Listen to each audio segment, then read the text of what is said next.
Sark Standard. I'm Craig Cairns, that's Joe Sked. We're at Tynecastle Park. We've just watched a 4-1 defeat against Celtic, and we've repeated it over and over again already, Joe, but it just seems to be the same old story at the moment. Yeah. Loads of chances, not really taking them, then punished for that later on. Yeah, end video now, I think. That's the way to say it. Just go watch the Heidenheim one. Yeah, we were just speaking to someone literally just before we were recording, and we were just she said they were there for the taking, and you were like, so we're Rangers, so we're Heidenheim, so we're Aberdeen. Earlier on, it's like teams that we've played that we came away thinking they were there for the taking, a missed opportunity, deja vu, all these things, similar story, same old story, whatever you want to call it.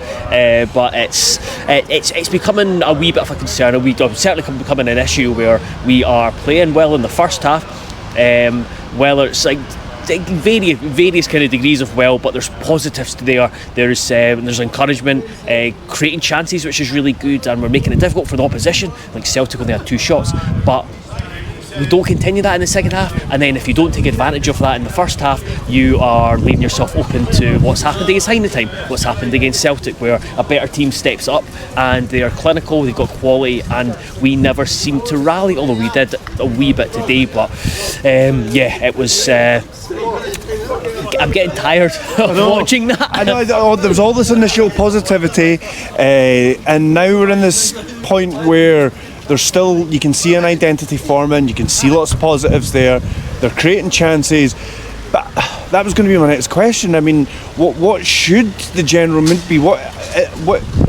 side of the coin are we falling on here? Are we seeing enough positives there that it will turn, the results will start to come again, or should this start to be a worry? So that says someone to message me or responded to the instant analysis put up, and one of their kind of parting line was wake up, because his belief is that we're not conceding, still second bottom, only a point ahead of one of the worst Hibs teams of all time. Dundee United got a point at Ibrox today, and just that again, that shows you, like, it makes the Hearts result a wee bit more difficult to take. Yeah. So I'm not thinking of the R word just yet. I don't think we're there, especially with what positives we have seen, and as you said, there is an identity there. There's things where, like under Naismith at the start of the season, where it was hard to find the positives. I don't think it's hard to find the positives here, but it's just putting everything together. I think it's going to be, people can say, once you get to January you can start moving things around, but we've got another 9 games between now and January, so it was 10 after the international break, and there are a lot of big games, important games, and do start needing to pick up wins and put points on the board. St John's to beat Kilmarnock, and it's good in a way that other teams are cutting each other's throats to an extent, but it's not so good that if we're not picking up the points to take advantage of that means everyone's getting away from us. So I'm not massively concerned, but I do understand why people are getting a wee bit antsy, just because you just get fed up watching the same thing, even though there are positives there to take, but those positives become harder and harder to find and digest when they're not turning into results. Yeah, I think I said it in that video I recorded last week that didn't see the light of day. Yep. I think Hearts are going to have to accept that there's a real possibility they'll slip to the bottom of the league at least a couple of times between now and, say, I don't know, we're talking about January, between now and January. Almost happened today. Well, I say almost. They were Hibs were 1-0 ahead in the game before. There was a few minutes where Hearts were bottom. There's a few minutes where that result could have turned out differently in Hearts. But I think there's a very real possibility, and it's just like you're saying, like there are some fans there that are of the opinion of, like, wake up, and aren't seeing their performance at Ibrox as good enough and things like that. So I suppose they just have to sort of guard against that negativity seeping into this new appointment, because we know that when the appointment was made there was some sort of negativity towards it as well, so that could be bubbling under the surface. So I think Hearts really, the fixtures don't get any easier, but they really need to start putting some, especially in the league, need to start putting some points on the board. Yeah, absolutely. But I think it should be. You said it in this analysis where the fans largely fans are liking what they're seeing from Critchley. They like what they're hearing from Critchley, and that can give you a bit of time. We do have to. I think you have to put it into context that the games recently have been difficult. Yes, okay, Rangers not very good, but they're still got multi-million pound players and they're still good enough to get results, and Ibrox still kind of a harder place to go. Celtic, one of the best, they're by far the best team in the country. Heidenheim, they're a Bundesliga side. Okay, there was an opportunity there, but we're kind of over this wee difficult period where Cercle Bruges, I know it's not a league game, but I think there's a great opportunity there. They're a bit of a mess. Yeah. And then if you can use that as a platform to then bounce into Aberdeen, and then it's just trying to get a wee bit of momentum, something that we've just not had this season at all. It's whether it's just been it's backwards momentum at times. It's not maybe getting a wee bit of luck. You've seen it with the first goal. I thought was really unlucky. But it's you leave yourself open to luck going against you, or a team stepping up when you fail to take opportunities that you get. You mentioned Aberdeen there, that's next week. We've actually got a decent record at home at Aberdeen, so fingers crossed for that one. Before that, there's another game before then as well, but we'll have a look at a couple of individual aspects from this game. What did you make of the team selection? Yeah, I didn't mind it. He obviously changed up to go with it was a very flat three in the middle with Devlin and Boateng flanking Benny.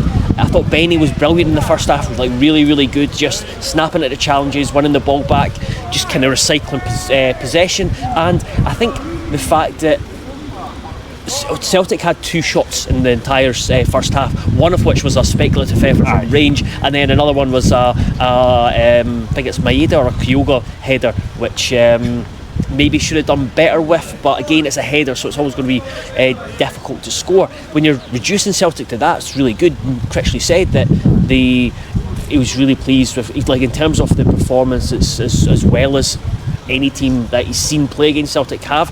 I think he's kind of talking about the first half, and it worked because we funneled Celtic into areas that we wanted them to play in. They wanted, if you're happy for them to cross the ball in the box with the kind of lack of height they've got in there, and then importantly we were positive with the ball and created chances, but the finishing is still it's we created chances, but none of the chances we creaed tested Kasper Schmeichel. And I think the ones that were on target were too weak. And then the best one, Shankland just doesn't catch right. I mean, there's lots of bodies. There's a goalkeeper who knows how good the strike has to be to actually get through and be a goal, but he just doesn't even catch it. And just to kind of touch on Shankland, we won't for too long because it's just saying the same things again, really. That kind of encapsulated his season so far, really. I thought the opening 10 minutes he was maybe the best player on the park. His link-up play was brilliant. Then there was a couple of moments where things didn't come off for him and he turns away in the slight half. He didn't let the attitude get to him as much in this game, I don't think. And then there's the finishing. He's either snatching at it, or that header was, at first I'd written down that he tried to guide it rather than get power in it, but after watching it back, it was just the area the goalie tries to put into, he's just never going to be able to generate enough power with the cross that's put in. My related point, I'll wait until you kind of come in and Shankland there. I genuinely just think it's the last piece. I know people will disagree, and I think especially in the second half he let the game get away from him, just because I think he was just increasingly getting frustrated with the performance of his goal himself, no doubt, just because he'll know that he's not scored again. But I do think by and large it's people are asking for him to be dropped. I still think he's doing enough out with scoring to merit his conclusion. I just think it's that last bit, and I still just don't think there's an obvious replacement. I know some people call for Wilson. I don't think it's really the role to throw Wilson into from the start, really. The lack of other options, as we keep coming back to, is a big issue. Yeah, absolutely. I think you can make a case for playing Wilson with Shankland, or Musa with Shankland, or Vargas with Shankland, or someone with Shankland. But I do think you need them. I really do think it's that last bit. and the longer it goes on, and it's like just the more frustrating it becomes. But hopefully, I just think he's too good a player, too good a striker. We've seen it over the last 2 seasons for it to drag on and on much longer. My related point was, and I'll just rather than you coming back on this, I'll just mention it. But the chances that were created for Shankland in the first half, Penrice and Spittle down the left, their linking is unbelievable, and it's the maybe the greatest weapon that Hearts have in their arsenal at the moment. We're going to get out of this rain soon, so just before we do, we'll speak about 2 other forwards. Kenny Vargas came on obviously after his comments, the reception he got, and Musa's goal. Kenneth Vargas, it wasn't really anything either way, was it? There was kind of like ripples of applause and there was some boos. There was nothing hearty either way. Even when he was warming up, there was a couple of sort of boos and stuff. And then there was the obvious. I was actually surprised that when he made a couple of mistakes in the game that there wasn't more sort of frustration. But I think a lot of Hearts fans had started to leave by that point. I generally think it's in general just people, just because of the way the game was going, what the score was, people just couldn't care. It was like they were just too frustrated or annoyed to really care that much about it. Cammy Devlin, which this was something that's embargoed and goes out tomorrow night. Yeah, really good stuff. Yeah, he spoke really well on it. So yeah, there's a tease for you. Cammy Devlin speaks on it. So that's. I think there's nothing really more to add on Vargas. Musa, really good. It does make you wonder. His 3 appearances have been all against Old Firm coming off the bench. Why is that? I want to know. There must just be some quirk. I can't think there's any particular reason behind that. I've no idea. But then you look, he's scoring in bounce games. He came off the bench at Celtic. 2 bounce games he scored in, isn't he? Yeah. I think doubles in both of them. And then he's come off the bench at Celtic Park. He looked okay, and then he just vanished. But I can understand why fans are like, where is Musa? Why is he not playing? Especially when he's putting in like that. Yeah, when he's putting in like that. But also just because of how lacklustre we've been in the final third. Yeah. It's like just throw him on. At least get something. Just a bit of a chaos factor. No one knows what he's like. He's a big boy. Yes, and he can be awkward. And it's good. I think this might be the start. This might be a wee bit of momentum for himself. So that's really encouraging. Well, the thing is, he's not in the European squad, so he's not going to be featured against Bruges. So we need to wait until the Aberdeen game, where I should also mention that James Penrice is suspended for. So ending on a downer. Well, thanks for joining us once again. Please be sure to check everything out at heartstandard.co.uk. Please subscribe if you haven't already, and the next time you see us, it will be in Bruges.